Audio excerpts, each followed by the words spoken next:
Welcome to the monthly Astronomy Free Public Tours. This is a free event that's run on the first Thursday of every month and totally run by graduate student volunteers here at the Department of Astronomy and Astrophysics. And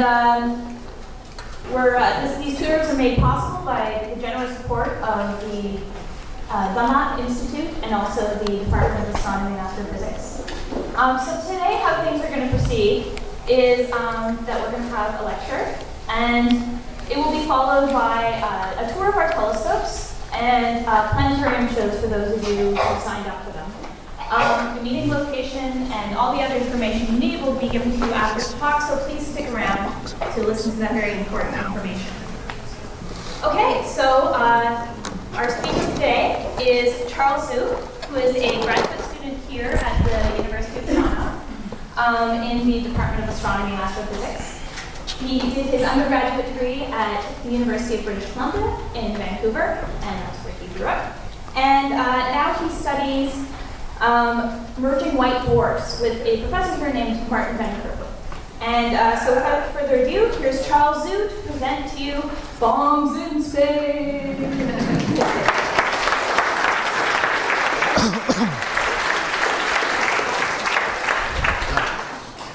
Thank you very much, Alana. It's a pleasure to be here this evening, finally on this side of the aisle. Tonight, I'm going to be talking about something very near and dear to my heart, bombs in space. In particular, a certain kind of star called a white dwarf.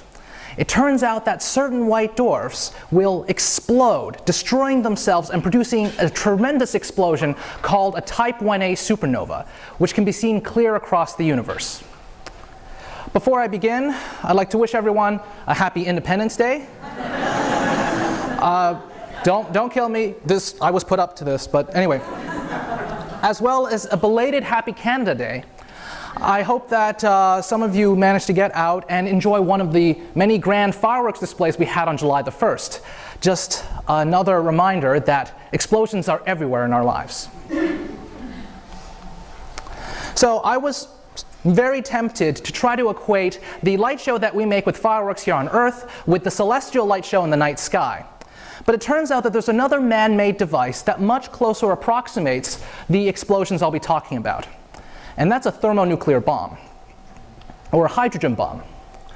Both of these use nuclear reactions for power. Now, if I say the word nuclear, that image is probably what comes to mind in many cases, or a nuclear power plant. But the most important nuclear device in our lives is undoubtedly the sun. The sun is a giant nuclear furnace. And these three pictures together may raise a couple of questions. Why is it that nuclear bombs explode, but the sun doesn't? And why is it that even though some stars like our sun don't explode, some white dwarfs do? Why is it that one is not like the others? And tonight, I'll be describing why. And while we're at it, we'll be talking about how nuclear fusion works and how to build a thermonuclear weapon. So, because of this, a number of people told me that I should really rename my talk to this. However, bombs in space doesn't get me in trouble with the government, so I'm going to stick to it. So, let's start with what an explosion is. I went online to search for a nice quantitative scientific explanation and turned out with Wikipedia. Wikipedia says an explosion is a rapid increase in volume and release of energy in an extreme manner. Extreme being a really scientific word, but we all sort of get a good feeling for what violence and nonviolence is in explosions. So there's a couple of important consequences to this definition. The first is that it doesn't tell you what energy we're using here. In fact, it can be from many different sources. Here are some common chemical-based explosions, magnetic-based explosions, giant alien space laser explosions. But all of these things have a common undercurrent, the dynamics, or what happens in an explosion. So in all cases, we have energy being rapidly dumped into a material in some confined space. So a rapid energy release. This rapid energy release greatly increases the pressure of this material, much greater than the surrounding material. That gives you a tremendous outward going force which pushes everything aside as the material expands violently. So that's the rapid increase in volume. All explosions have this. And in this particular case, the alien space laser is heating the air inside the White House, which superheats the air inside the White House, which results in enormous overpressure, which blows up the whole White House. So if we want to talk about comparing different energies, different explosions, one of the most fundamental aspects of an explosion is the explosion energy.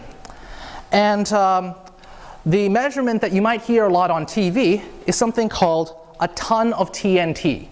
This being the American ton, not just lots of TNT.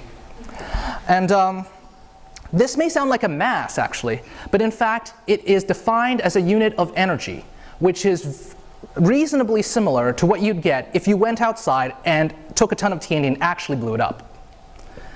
But I've never done that, and I don't really know what that means. And so I'd like to give a few examples for using tons of TNT to describe everyday things. So humans eat food, and then we use the energy from that food to do whatever we do during the day. Turns out that the average family meal, this being somewhat a large version of, is equal to about 0.0007 tons of TNT. That's almost a kilogram of TNT. In fact, this box of cookies has about the same energy content if you digested it, which might seem a little bit weird at first because, TNT blows up, cookies don't. And the reason for this is because the cookies are, when you digest cookies, the energy is released slowly. Whereas if you blew up TNT, the energies are released in a split second. That's the difference, and it's very important, and it's part of the definition that we saw a few slides back. As a side note, about a kilogram of TNT is also the energy used to create the biggest fireworks in the world. Most of that energy is used to lift the fireworks up because fireworks are made of like paper and wood, so it doesn't take much to blow them up.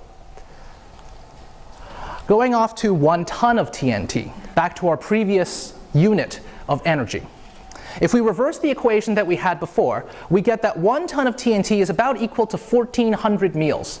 That's about how much you eat in a year. It's also about how much energy you use if you were to drive an average family car from Toronto to New York. It's about 1,000 kilometers. So that's quite a bit of energy. But what does it look like if you blew something up with it? Has anyone watched Mythbusters before? Yeah, okay. So a lot of you may have seen this episode before. When I was watching the show religiously in the mid-2000s, they had an episode where they decided to test the myth that you can take dynamite, throw it into a cement mixer, and clean the inside of cement that's dried up. It turns out that doesn't work. What a surprise. But in the end, they got kind of annoyed and said, what if we put as much explosive as we possibly can? So they threw in half a ton of high explosive into the cement mixer, and well,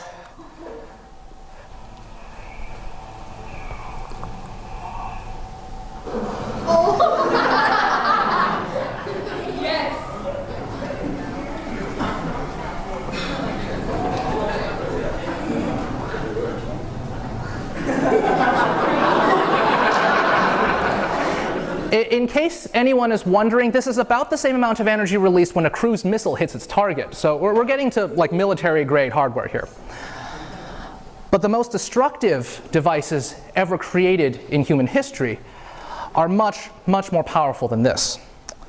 So I was wondering if anyone wants to hazard a guess as to how much more energy goes into this than 1 ton of TNT. 60 megatons.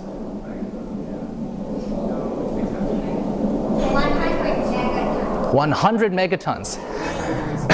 10 megatons. 20 to 1,000. So a huge range, but everyone's using that word megatons, which, of course, there we go, means 1 million tons. So all hydrogen bombs explode at an energy scale 1 million times greater than the Mythbusters explosion. And that's where the word megaton comes from, of course. This is also quite astonishing. The bomb that made that explosion weighs about a ton. How is it that you can take a ton of whatever material, explode it, and get over 1 million tons TNT worth of energy out? The answer is nuclear fusion.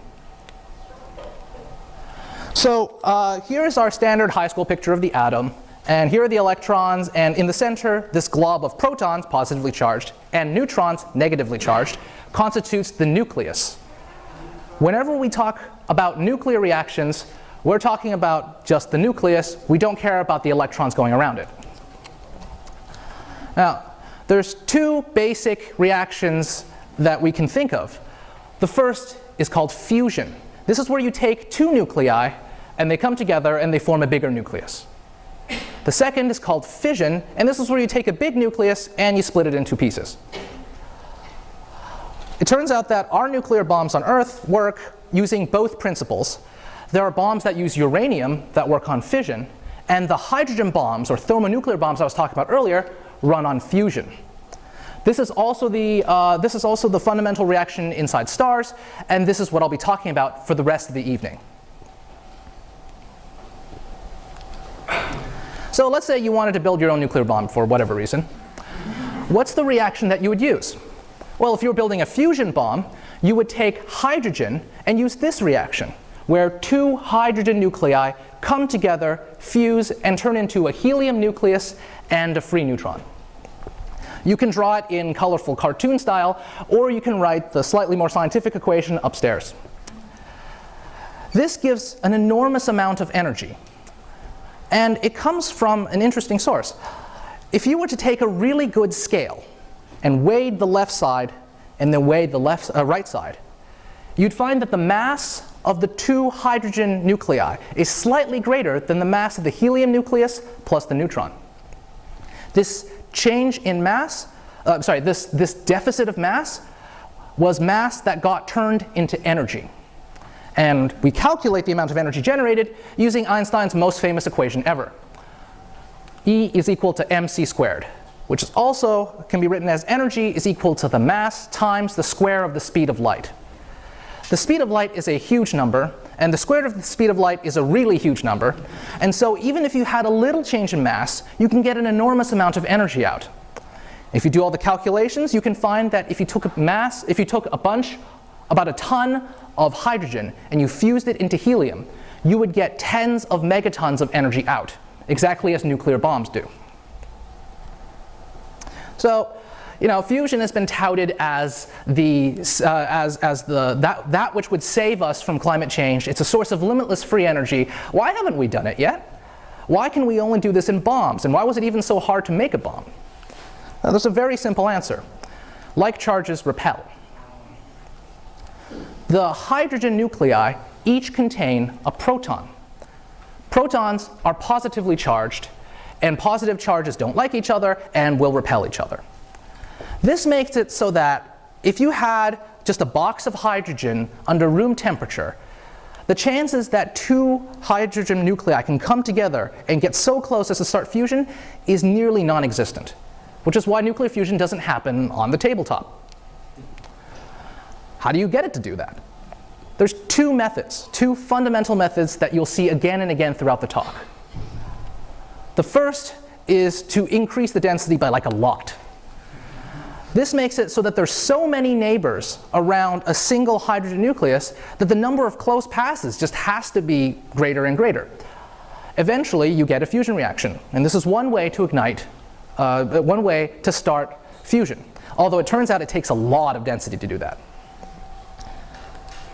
The other way to do that is to increase the temperature. This increases the speed at which the hydrogen nuclei will come at each other. So it takes a lot more work to stop them from coming at each other and force them back out.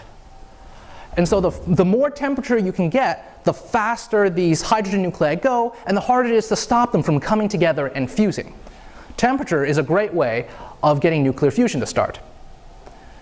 So I've said that hydrogen bombs are also called thermonuclear bombs. And thermo means heat, so you might think that temperature is the fundamental part of what gets a nuclear bomb to explode. It turns out that the secret to creating a thermonuclear bomb is to use both density and temperature. This is called the Teller-Ulam device, and most thermonuclear weapons today are based off of it. You have an explosive trigger over here, and this is another bomb. It turns out the only bomb powerful enough to do all this stuff is a uranium-based fission bomb.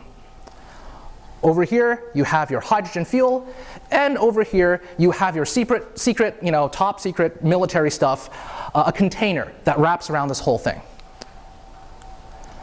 When the bomb explodes, this super secret military material manages to channel all of the strength of the explosion into compressing and heating the vial of hydrogen here, getting the nuclear reactions up so high that this entire vial fuses in an instant, creating the explosion. Teller, what was the second? Teller Ulam. Stanislav Ulam, yeah. The most powerful nuclear explosion ever produced by humans was the Tsar Bomba, or that we know of at least, was the Tsar Bomba. And this was a Soviet bomb detonated in 1961 and produced 57 million tons of TNT, 57 megatons. This is, of course, 81 million meals, which is about the same amount that everyone eats in Canada in a day combined. So we've learned the secret to creating a thermonuclear weapon and how fusion works. Let's move on to our second question. The sun is a giant nuclear furnace. Why doesn't it explode? So the reaction that occurs at the center of the sun is very similar to the one that occurs in a thermonuclear bomb. 4 hydrogens become a helium plus some energy. There's 2 extra hydrogens here because the whole process is a little bit more complicated. Every single second, the sun, using fusion, generates 95 million billion tons of TNT energy. That is the equivalent of exploding 1 billion Tsar bombas at the center of the sun every single second. So that's like a lot of energy. Why doesn't the sun just explode? Anyone want to hazard an answer? Yes? Gravity. Does anyone else want to? Yes? The amount of volume is relatively large as well. A big volume. Anyone else? Yes? The core is exploding, and so it doesn't reach the outside. Yes, so in combination with the volume idea, only the center of the sun is doing all this work. Yes, that's an important part of it. It's a continuous bomb, like a reactor, yeah. So all of this stuff are facets of the whole picture. And the whole picture is a little bit complicated and involves a little bit of balancing. So, as the gentleman over here said, the sun is really massive and has an enormous amount of gravity. This gravity wants to crush the sun into a point. What stops it from happening is the fact that the sun is hot. Hot gas creates pressure. That pressure pushes out and resists the crushing grip of gravity. The two, in fact, completely balance. So the sun never really expands much and never really contracts much.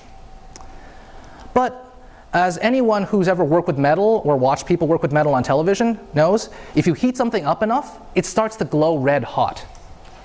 A hot gas also radiates, which is, great for us because otherwise we'd all be dead.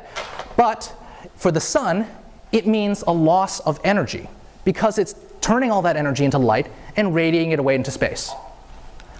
What replenishes the sun's energy is nuclear fusion, which, as a number of people here pointed out, only occurs near the center of the sun where it is hot enough.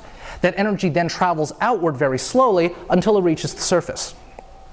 So everything's in balance. Gravity balances pressure, and the loss of energy from the light being emitted is equal to the amount of energy generated by nuclear fusion. Yeah? Is it possible that for the energy release or the gravity to increase, and if so, would the sun explode or cool down? We'll see something like that in a few minutes, actually. And also, if people could refrain from asking questions until the very end. That was a really interesting question because we're going to talk about that right in a few minutes. So this is kind of weird. I mean, it's a balancing act. That's always a problem because what happens if you start tipping things? It turns out that that's actually the most stable configuration of the sun. If you attempt to tip things in any way, it comes back to this previous position. And one of the ways it does this is through something called the solar thermostat, and that's important for our nuclear reactions. So let's say that I could magically go to the center of the sun and magically increase the rate of nuclear reactions. This is just like a thought experiment, so we'll just do it even though it's not really realistic. What happens is that a little bit of extra energy is generated. That increases the temperature and the pressure of the star. Because the gas is hotter, therefore it has more pressure. Now, there is a balance between pressure and gravity. But now that we have more pressure, that means that the sun needs to expand because the two forces are no longer in complete balance. Well, and here's the fun part. Expanding the sun decreases the temperature and the pressure because a gas that's expanding needs to cool. And because nuclear reactions are mediated by temperature, that drops your nuclear reactions as well. So any excess that you used to have is now gone. The sun has basically muffled what you were trying to do. And eventually, over a very long period of time, that little bit of extra energy gets radiated out as light, and the sun returns to its previous shape. Now you can actually do this in reverse by sort of reducing the nuclear reactions a little bit magically, and then the thing that you mentioned actually comes into play. Gravity becomes a bit stronger, so the sun actually shrinks a little bit, but that heats up everything, and so the reverse happens. You get an increase of nuclear reactions, and the sun bounces back out. So great, the sun won't explode, which is wonderful for us, and it will last for billions of years until it runs out of fuel. So the sun is currently fusing hydrogen into helium. Eventually, it'll run out of hydrogen in its core. It'll then get much hotter and start fusing helium into carbon. And then, once it's done that and it runs out of helium, it gets much hotter. But unfortunately, it isn't ever hot enough to start fusing carbon into other things. Instead, all of this extra heat generation just makes it so the sun balloons into a giant red thing and eventually expels all of its outer layers into space. And this is what something like that would look like. This is a picture of another star doing exactly that. This object is called a planetary nebula. On the outsides, we have all of that gas being ejected by the star. In the center, we have a little ball of carbon. That's the carbon that never ended up fusing into anything heavier. And once all of the gas blows away and that star finally dies, the only thing that will be left is that ball of carbon. That thing is called a white dwarf. This is an artist's rendition of a white dwarf. The artist decided to also include planets at random here. Not all white dwarfs have planets, or even many of them necessarily do. So yeah, sort of buyer beware there. But a white dwarf is the corpse of a star, like our sun, after it's died. There's no nuclear reactions that happen, and over the evolution of this object, it will never get hot enough and it will never get dense enough for nuclear reactions to ever occur. Instead, it simply cools as it's radiating all this light and slowly gets colder and colder. That may be a bit of a problem, because earlier I said that hot gas is needed to keep the sun from collapsing down into a point. So as the white dwarf cools, shouldn't it start to shrink? Well, it turns out no, because other forces come into play. Now, the fact that like charges repel isn't good enough for a white dwarf. That force is just not strong enough. But it turns out electrons have another trick up their sleeve, one that is defined by quantum mechanics. There's a quantum mechanical effect that says that electrons do not like occupying the same spot at the same time. Therefore, if you took a bunch of electrons and you attempted to crush them together, they wouldn't want to occupy that spot, so there's an enormous pressure that comes back out, much greater than even the like charges repel thing. This is what keeps the white dwarf from ever collapsing into anything smaller. So in fact, white dwarfs last forever. These balls of carbon that get colder and colder and eventually fade into nothingness. So that's why the sun doesn't explode as a nuclear bomb. It's a bit complicated, but good thing that it does. The things that it turns into, white dwarfs, also don't naturally explode. But at the beginning of the talk, I said that I love these things, and they do explode, so they obviously do. But more importantly, and more rationally, we have evidence of this. We've been seeing explosions in our night sky for thousands of years. And the more that we looked at these explosions, the more some of them looked like the explosions of white dwarfs. The ancient Chinese astronomers called these explosions 克星, or guest stars.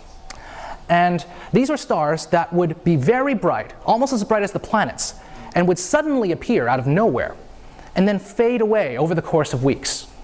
One famous one occurred in 1006 and was seen by Asian, Arabic, and European astronomers. They had no idea what this thing was, but they thought it was really important and they all wrote it down. Fast forward to 1572, when another very bright guest star appeared. This time it was seen, although he didn't discover it, it was seen by Tycho Brahe, the Danish astronomer. Being an astronomer, he decided that he was going to take some measurements of how far this thing was away from us. And what he found was that it was much further away than the sun, the moon, and the planets. And that was huge back then, because people then thought that beyond the solar system, the heavens were immutable. It was static and never changed for the rest of time. He showed that this wasn't true and changed everyone's thinking. But they still had absolutely no idea what these things were. They were just important. It took until the 20th century when somebody came up with a hypothesis that these things were explosions of stars. By then, people had a good idea they were probably explosions, but these guys came up with the fact that these were stars exploding. This is Walter Baade, and this is Fritz Zwicky. I love this photo, by the way. And they said that some guest stars are so-called supernovae, explosions of stars. Now, their idea is a little bit different than what we'll be talking about. What they thought was that a star would suddenly collapse down to a very small object called a neutron star, and then all of that energy of the collapse would go into the outer layers of the star, rip it apart, and create an enormous explosion. This actually does happen. We call it a core collapse supernova today, but it only happens to the most massive stars in our universe. And so back then, people still didn't have a really good idea of what was happening out there. So they said, okay, let's take as much data as we possibly can. Let's go and find all of these guest stars, all of these explosions that we think might be stars, and classify them. They classified them according to the elements they saw in the explosions, because that looked like a good idea at the time. One of these classifications is called Type 1a. And what that means, it turns out, is that there was no hydrogen or helium spotted in the explosion. This is really weird. Hydrogen and helium are the most common elements in the universe, and they're also what make up stars for the most part. So what in the world explodes and has no hydrogen and no helium? A white dwarf. And the first guys to come up with this were Fred Hoyle and William Fowler in 1960. They said that Type 1a supernovae are the thermonuclear explosions of white dwarfs. As I said earlier, nobody thought that you could actually do this in just a lone white dwarf, but they said everything seems to match. All of the explosion physics seems to match. So we're just going to put this hypothesis out there. And here's what they said. Let's ignore how you get the nuclear reactions to start. Let's say they've already started, so you artificially increase the rate of nuclear reactions. This is very similar to that thought experiment we did earlier, but it turns out that unlike stars, white dwarfs do something quite different. So we increase our nuclear reactions. That increases temperature, just like before. But pressure doesn't change. Now, why is that? Because most of the pressure support of a white dwarf comes from the fact that electrons don't like to be pushed into one spot at the same time, and not because things are moving around because it's high temperature. So if you heat up the center of a white dwarf, the pressure doesn't change, and the white dwarf stays in the same structure it has before, except it's just hotter. Well, that's a bit of a problem, because that increases your nuclear reaction rate. Hotter temperatures means more nuclear reactions. which means more temperature, which means more nuclear reactions, which means more temperature, so on, until the nuclear reaction rate becomes so fast as to go through this entire star in only a few seconds. And that is a type 1a supernova. All of the calculations we've made since then, and many of the observations that we made in real life, support Foyle and Howler's hypothesis. Nowadays, when we want to see what happens when you explode a white dwarf, we run computer simulations on these giant banks of computers, and then we make pretty movies to impress our friends. This is one made by a group in Germany. And what it shows is they lit an explosion at the center of this white dwarf, and you'll see it as it propagates outward, enveloping the entire white dwarf and destroying it. This movie runs more slowly than in real life. In fact, this takes less than 4 seconds to do, as you'll see in the time down here. Also, the white dwarf is not actually spinning, it's the camera that's spinning. So something is happening at the very center and becomes a lot more evident about now.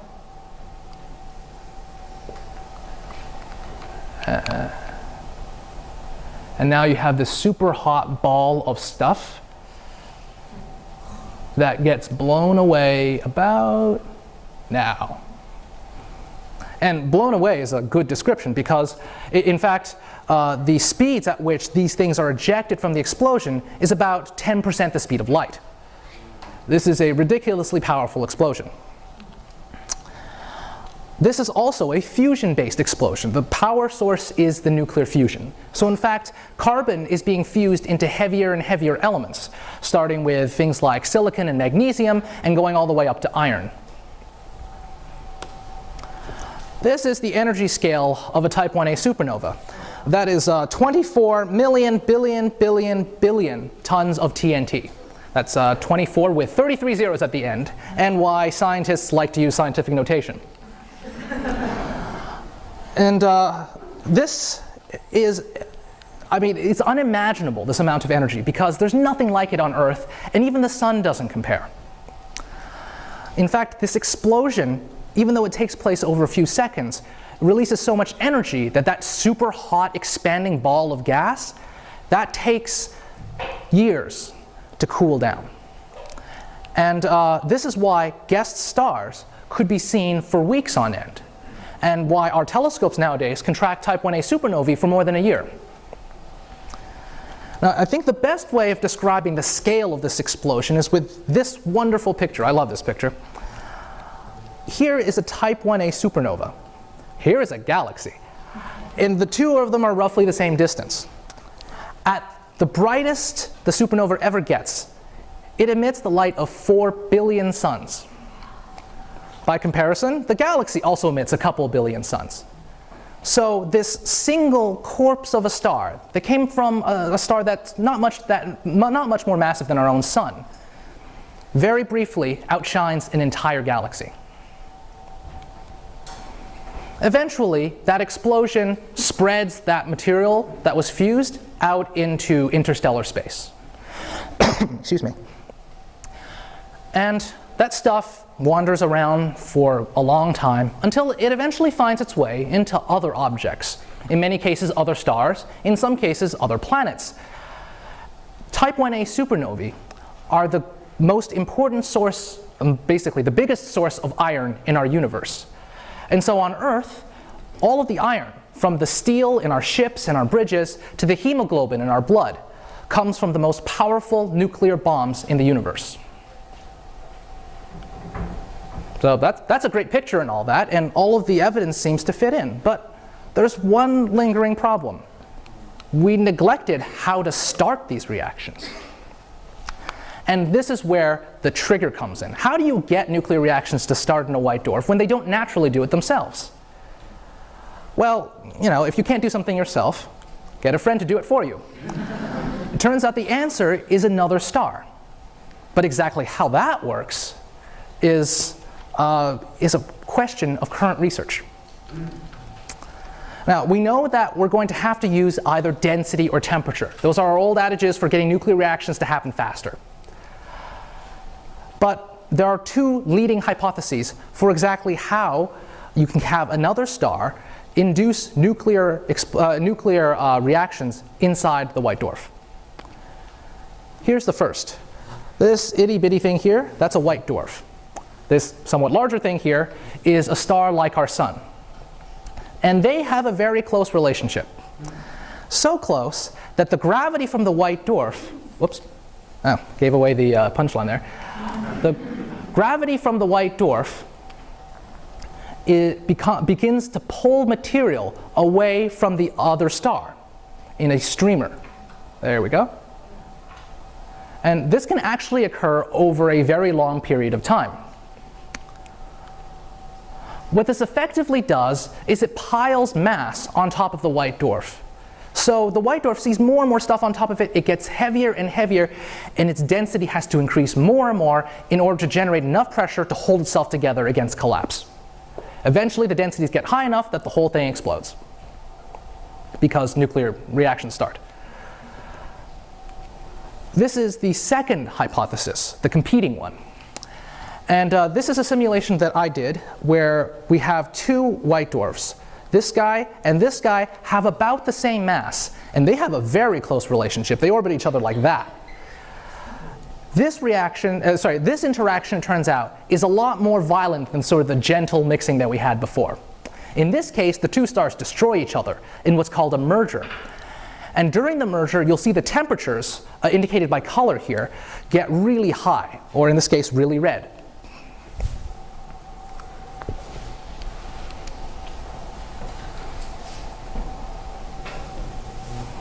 So the two stars become one, and we form this giant hot blob of material, which is really hot at the center.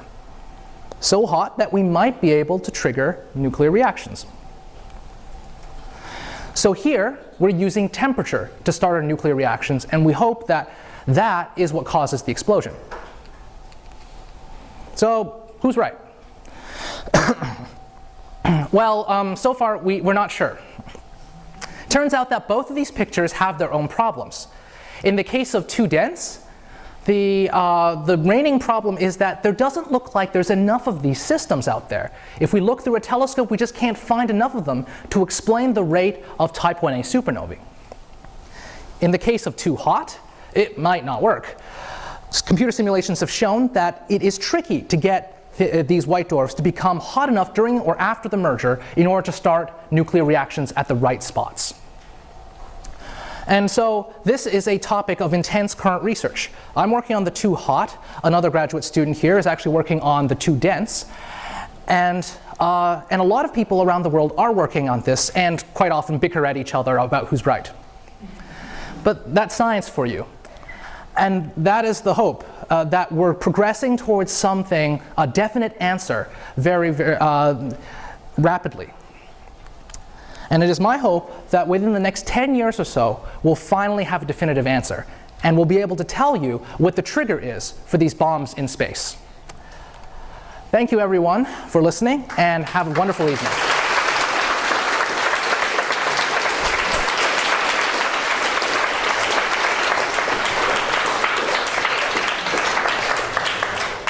Time for a few questions, if you have some for Charles. Yes? It's about how you said that how might you think that you have two possibilities, and you're thinking which one is not too likely. It's possible that there's other life forms in the universe who might be raising the nuclear reactions inside white dwarfs. I mean, it's possible. That is a brilliant idea, and I will tell you that I independently came up with the same one. There was sort of an in-joke that this debate has gotten so bad at certain points that I've joked that maybe the answer is that we just have aliens who like going to war with other aliens, and they use these things as explosions. That's a perfectly reasonable argument, except we have no evidence for it. So maybe. Yes? I guess what's the idea of mass being dumped on the star?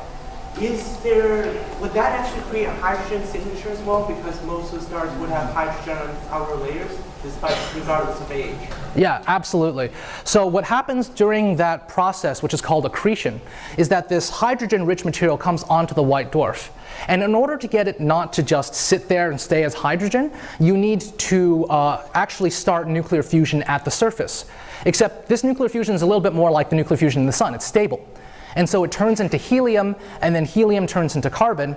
And the hope is that you're just piling on more and more carbon, because as it's getting to you, it's turning into carbon. And that's actually kind of hard to do. And it's part of current research as well. Yes? There is a rumor that our sun has a white dwarf somewhere in its proximity. And if that's the case, will it start bothering our sun sometime soon? That's a rumor. And it would be news to me. The closest white dwarf I know of is Sirius B, but But that would be the protagonist we needed to get our sun to explode. well, possibly. Yeah, if there was a rogue white dwarf sitting there somewhere and in 5 billion years is close enough to us, maybe. There might actually be a collision between the two which would generate an explosion. But as far as we know, there's no nearby white dwarfs, because those that are pretty close to us are actually bright enough to be picked up by our surveys. So we'd be able to see one. Yes, in the back. So you're saying the problem with the too dense one is you don't see enough of those systems. Does that mean that binary white dwarf systems are significantly more common? So, by the way, this is sort of a complicated answer to your question. The answer is both yes and no. The problem is that a lot of these systems are really hard to find. And so, in the case of the too dense problem, what we see is, we think that what we're looking for is something that emits a lot in the ultraviolet, a bit basically bluer than blue. And we go out there, we count the systems, or we do something a little bit more complicated, and it turns out that there aren't enough of these. But maybe we're not finding them all. Maybe there's a couple that are hidden somehow, and that's what some people are working on. And in the case of how many binary white dwarfs there are, the problem there is that some binary white dwarfs are too far away to ever do anything to each other. We have to find the close ones, and we might have to find the close ones where the two guys are similar in mass. And that's not easy to do, and there are people working on that as well. Yes, over here. Yeah. You said that white dwarfs never really die, but also that as they get colder, they fade away into nothingness. So what really happens to them? They never really die in the sense that they never disappear or shrink into a black hole or anything else. They remain there, but they just get colder and colder and eventually become dimmer and dimmer and fade away from basically the realm of stars of any sort, because they're just giant, they're actually called black dwarfs at that point. They're basically just giant, really cold balls of carbon floating in space. They crystallize. And they crystallize. They turn into diamonds, sort of. Is there anyone in the back? Oh, yeah.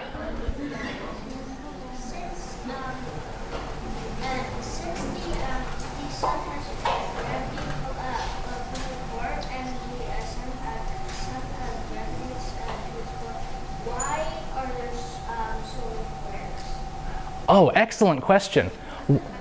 The question is, if the sun's hot gas pressure balances against gravity, why are there things like solar flares or solar prominences? Why does the sun eject stuff every once in a while? So the overall structure of the sun stays the same over long periods of time. So the sun as a whole will never throw out 10% of its material. But what does happen are these smaller, basically smaller instabilities near the surface of the sun. A combination of magnetic fields and some currents near the surface of the sun produce excesses of energies in certain places near the surface, and that is what generates a flow of material out of the sun, either in the form of little explosions like the solar flares or solar prominences, or more steady stream material like the solar wind. Yeah, over here. Yep.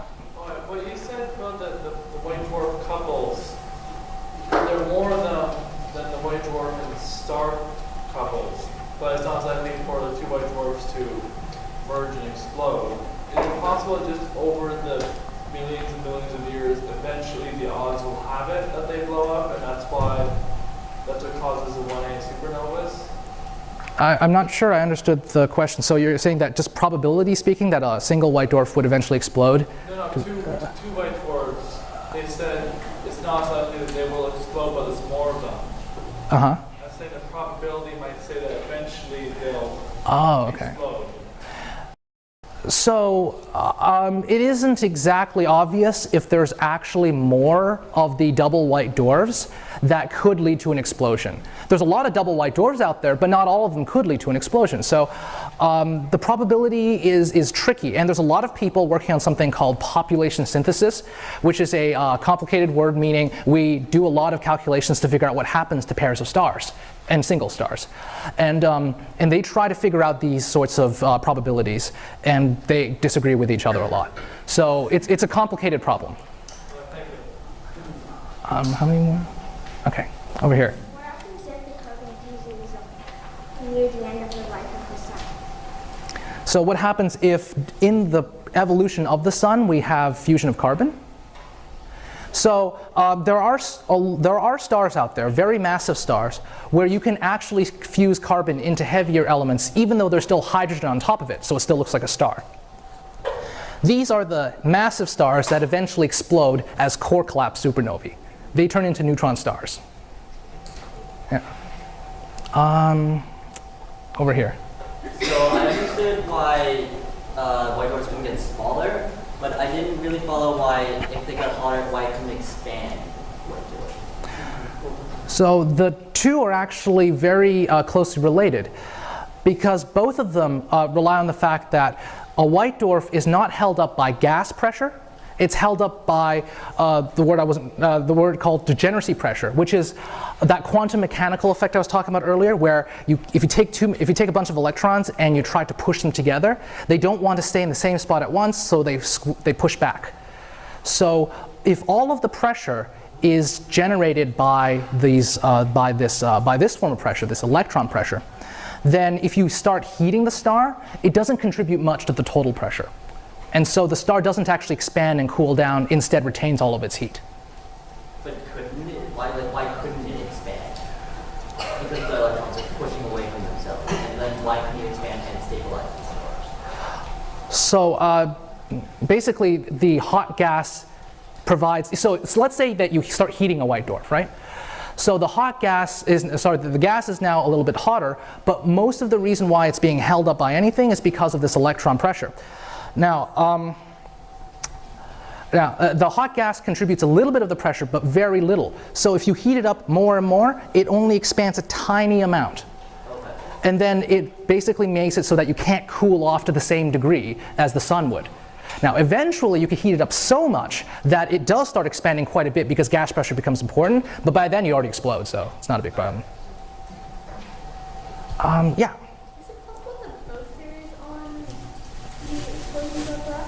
Absolutely. That is what most people actually think, that to some degree both of these things are happening, both of these possible channels to creating these explosions, but then people start arguing about which one's more important. So it doesn't actually end. To get this good picture, we have to do a lot of hard work and a lot of arguing. Yeah, one more? One more in the back then. Yeah, you in the blue shirt. Has there been any data or simulations, or even speculations as to how these phenomena would behave in close proximity to a large source of gravity, such as the center of a galaxy or a black hole? Interesting question. Not that I know, not that I personally know of. But the fun fact is that may actually happen near the center of our galaxy. So yeah, that may be an interesting avenue of research. And is that it? Yeah. Okay. All right, so that's it for questions. Let's thank Charles again.